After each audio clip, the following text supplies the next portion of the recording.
Is Elon Musk an example of the new technology or nerd-based alpha male? So some things are biological and some things are cultural. There's always an interplay between nature and nurture. So what is an alpha male has some characteristics back to the caveman in terms of like whatever you want to think they are, whether it be strength or, but these things,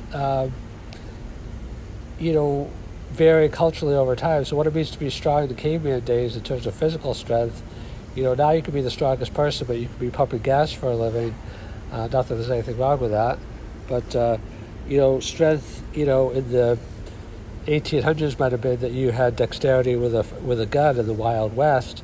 And then strength, 20 years ago, 30 years ago might have been that you were, able to make a lot of money on Wall Street, or at an ad agency. And then strength today might be that you're a nerd. Like nerds were always looked down upon as being kind of weak.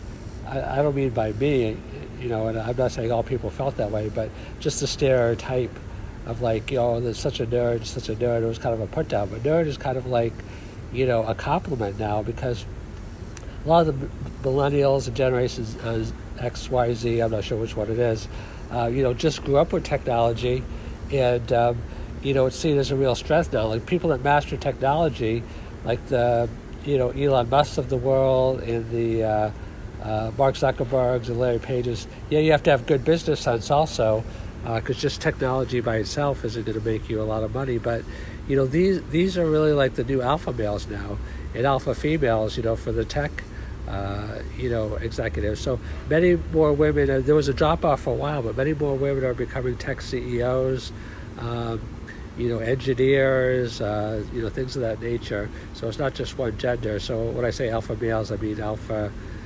personalities, whether it be male or female. But, a person like Elon Musk, even when he was younger, he said he was bullied, he was beaten up, because the same tendencies of like loving technology, kind of being kind of nerdish, it's only been in the last few years, 5-10 years perhaps. Now, in the future, wealth is going to be created even faster than it is today because of the law of accelerating returns. It took Amazon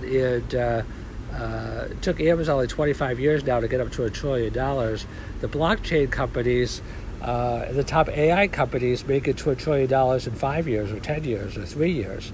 Uber made it up to like $60 billion in like 5 years. What happens is, like when the human genome was 1% created after 7 years, mapped, Ray Kurzweil said, we're almost done. Everyone else says we're not going to make it because we're only 1% done. It's going to take 700 years. But he said it's just a matter of doublings. It starts off really small, but because of the law of accelerating returns, the doubles at the beginning are small, but the doubles down the road are big, because when you have a bigger number, to double it is much bigger.